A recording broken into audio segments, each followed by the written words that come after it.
Hello students, my self Santosh Mishra. आज का ये video related information about your FYGC admission process. जैसे आपको सभी को स्टूडेंट्स को पता है कि 10th का board exams, Maharashtra board exams cancel हो गया था और उसका GR भी निकला था। उसी समय जब ये कैंसिल हुआ था तभी डिक्लेयर हो गया था कि 11th admission will be based on CET। काफ़ी बच्चों को CET का कन्फ्यूजन था। लोग बोल रहे थे कि CET सर CET तो 12th के बाद होता है। हाँ, जो एक्चुअल CET होता था वो प्रोफेशनल कोर्सेज़ के लिए होता था, जैसे engineering, medical, pharmacy, architectures. But अब गवर्नमेंट ने डिक्लेयर किया है कि बेस ऑन CET के स्कोर पे आपका 11th एडमिशन्स होगा। आज उसी से रिलेटेड मैं कुछ आप लोग को इन्फॉर्मेशन पुटअप करूँगा। पहले तो जो आप CET डिक्लेयर हुआ है उसके हम FYJC CET बोलेंगे। FY यानी first year junior college admission. तो अभी जो CET डिक्लेयर हुआ है वो रिलेटेड विथ 11th एडमिशन्स। पहले जो एडमिशन्स होते थे वो ऑनलाइन होते थे, जो हमारे महाराष्ट्र के सिटीज़ एरिया है, लाइक 6 सिटीज़ एरिया होते हैं। एक तो MMR में अपने मुंबई, थाना, नवी मुंबई, रायगढ़, ये पूरे कवर होते थे, तो हम उनको MMR बोलते। जैसे पहले ऑनलाइन होता था 6 सिटीज़ एरिया में, और जितने भी विलेजेस एरिया थे जहाँ पे ये ऑनलाइन सिस्टम्स नहीं होते थे वहाँ पे ऑफलाइन होता था। ऑफलाइन इन द सेंस आपको कॉलेजेस में जाना होता था, एडमिशन फॉर्म लेने होते थे, और आपके 10th के स्कोर पे यानी 10th के मार्क्स पे मेरिट लिस्ट बनता था और आपका एडमिशन प्रोसेस होता था। अब इस समय इस साल पैंडमिक के वजह से CET आ गया है एडमिशन प्रोसेस के लिए। द रीज़न क्योंकि आपका जो रिजल्ट्स बनने वाला है वो इंटरनल असेसमेंट से बनने वाला है, तो वो शायद फेयर नहीं होगा कि उसके बेस पे आपका 11th का एडमिशन प्रोसेस हो। और ये एडमिशन जो CET है, ये एडमिशन प्रोसेस सभी के लिए, कॉमर्स हो, आर्ट्स हो, साइंस हो, तीनों कोर्सेज़ के लिए एलिजिबल है। IT डिप्लोमा या फिर ITI के लिए मे भी यही सेशंस लागू हो, बट फिलहाल अभी कोई डिक्लेरेशन नहीं है। तो मैं स्टार्ट करता हूँ इन्फॉर्मेशन पुटअप करने कि FYJC CET common entrance test, यानी पूरे महाराष्ट्र में कॉमन पेपर होने वाला है। जो आप लोग अपियर करोगे CET, जिसे हम CET कॉमन एंट्रेंस टेस्ट बोलते हैं, तो जितने भी महाराष्ट्र के एडमिशन रहेंगे for admission for commerce, science, arts, वो कॉमन पेपर देने वाले हैं।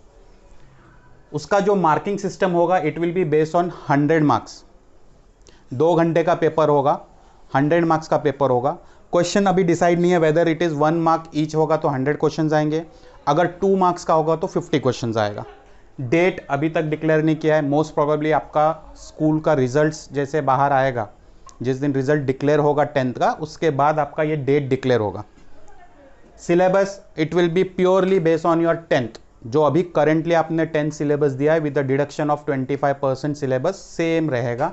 बट उसमें भी एक थोड़ा कन्फ्यूजन है कि वो ऑल सब्जेक्ट्स इंट्रोड्यूस करेंगे या लिमिटेड सब्जेक्ट करेंगे, ये अभी तक उन्होंने पैटर्न दिया नहीं है।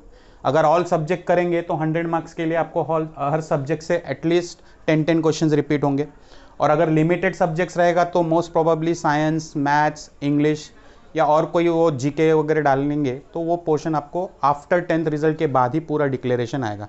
यानी उसके लिए भी एक नया GR आएगा जिसमें आपको सिलेबस, डेट डिक्लेयर होगा और सेंटर्स डिक्लेयर होंगे। तो अभी मैं आपसे डिस्कस करूंगा कि एग्ज़ाम एक्चुअली होगा कैसे। काफ़ी बच्चों ने पूछा सर ये CET का एग्ज़ाम होगा कैसे, वो लेवल पे होगा जो प्रोफेशनल कोर्सेज का होता है? नहीं, ये वो लेवल पे नहीं होगा। हाँ, थोड़ा बहुत पैटर्न आपको सेम सिमिलर रहेगा जो पहले होता था। तो एग्ज़ाम फॉर्मेट कैसे होगा? एग्ज़ाम जैसे आपको 10th के लिए आपको बोर्ड की तरफ से मेन शीट्स वगैरह प्रोवाइड होती थी, तो CET के लिए एक OMR शीट आती है।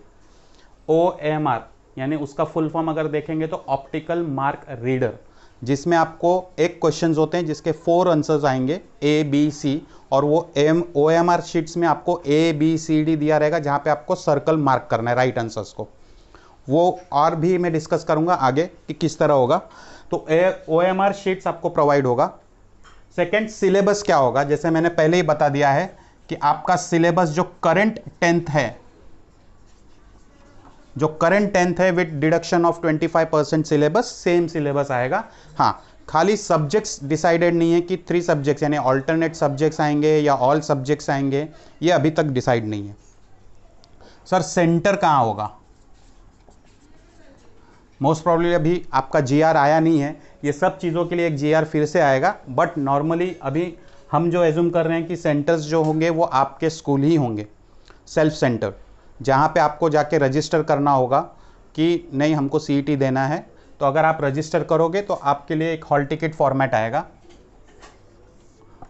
वो आपको स्कूल के तरफ से ही मिलेगा। तो आपका सेंटर जो होगा वो सेल्फ सेंटर, यानी आपका स्कूल। मार्क 100, जैसे मैंने बताया पहले ही, 100 मार्क्स का पेपर होगा, 2 आवर्स का होगा। ये जो 100 मार्क्स है ये अभी डिसाइडेड नहीं है whether it will be 1 mark each. तो अगर 1 मार्क का होगा तो 100 क्वेश्चंस आएंगे, और अगर 2 मार्क का होगा तो 50 क्वेश्चंस आएगा।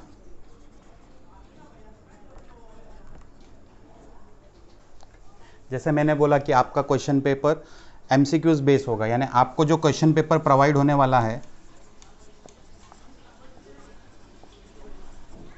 वो एमसीक्यूज बेस, यानी मल्टीपल चॉइस क्वेश्चंस। जैसे मैंने बोला ना कि एक क्वेश्चंस होंगे, उसको 4 ऑप्शंस रहेंगे, जहां पे आपको ओएमआर शीट में जो करेक्ट ऑप्शन है उसको मार्किंग करना है।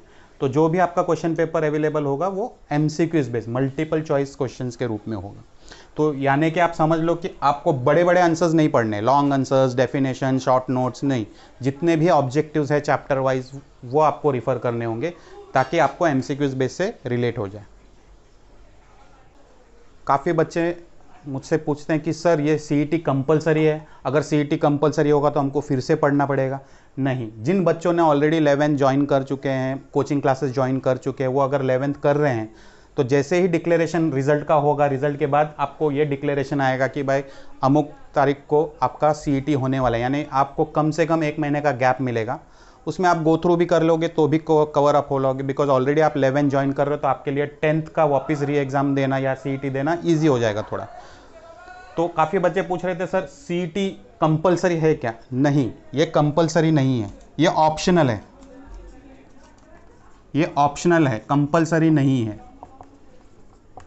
ऑप्शनल इन द सेंस आपको रिजल्ट्स आने के बाद रिजल्ट के बेस पे भी आपका एडमिशन प्रोसेस होगा, और सीईटी देते हो तो सीईटी के बेस पे भी एडमिशन होगा। बट जीआर में ऑलरेडी स्पेसिफाई किया है कि जिन बच्चों ने सीईटी दिया है तो फर्स्ट 2 राउंड उनका सीईटी जिन्होंने दिया है उनके प्रेफरेंस पे चलेगा, यानी 2 राउंड जो काउंसलिंग के होने वाले हैं या फिर एडमिशन प्रोसेस के होंगे वो सीईटी बेस होंगे।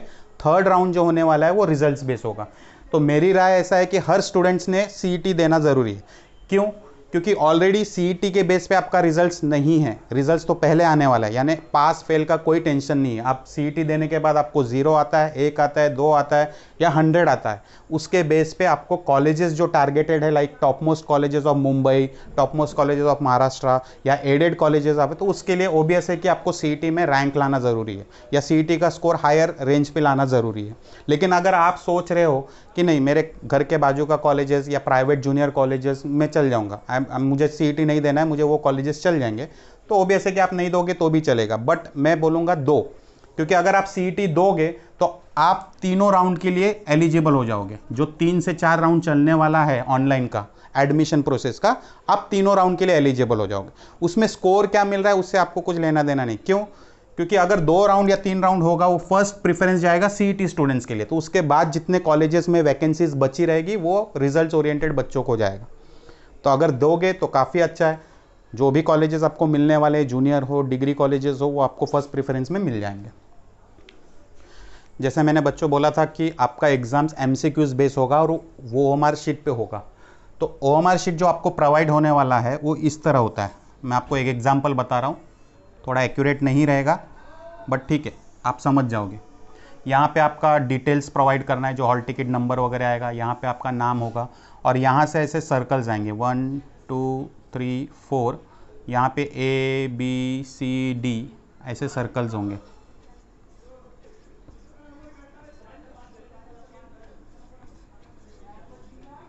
इस तरह ये 100 क्वेश्चंस तक आपके सर्कल्स के साथ आएंगे और आपके जो क्वेश्चंस, आपको क्वेश्चन पेपर आने वाला है, फॉर एग्जांपल मैं एग्जांपल के रूप में बता रहा हूँ, इसको सीरियसली मत लो, कि what is the addition of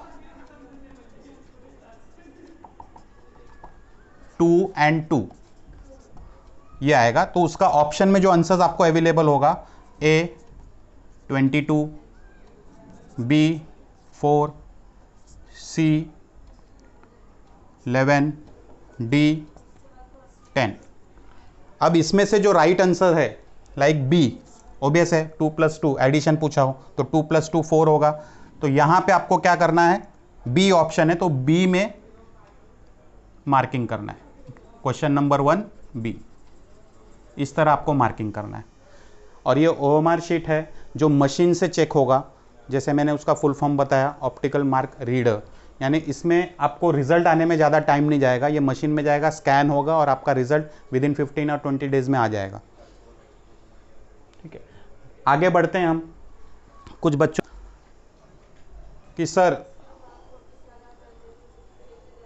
CET offline होगा या ऑनलाइन होगा, तो जैसे मैंने बोला कि OMR शीट आपको प्रोवाइड होने वाला है, तो ओबियस है ये ऑफलाइन ही होने वाला है। और मैंने पहले ही बताया जो सेंटर्स लगने वाले हैं वो आपके स्कूल, खुद के जो स्कूल होंगे जहाँ पे आपने 10th दिया है, वही आपका सेल्फ सेंटर बनने वाला है।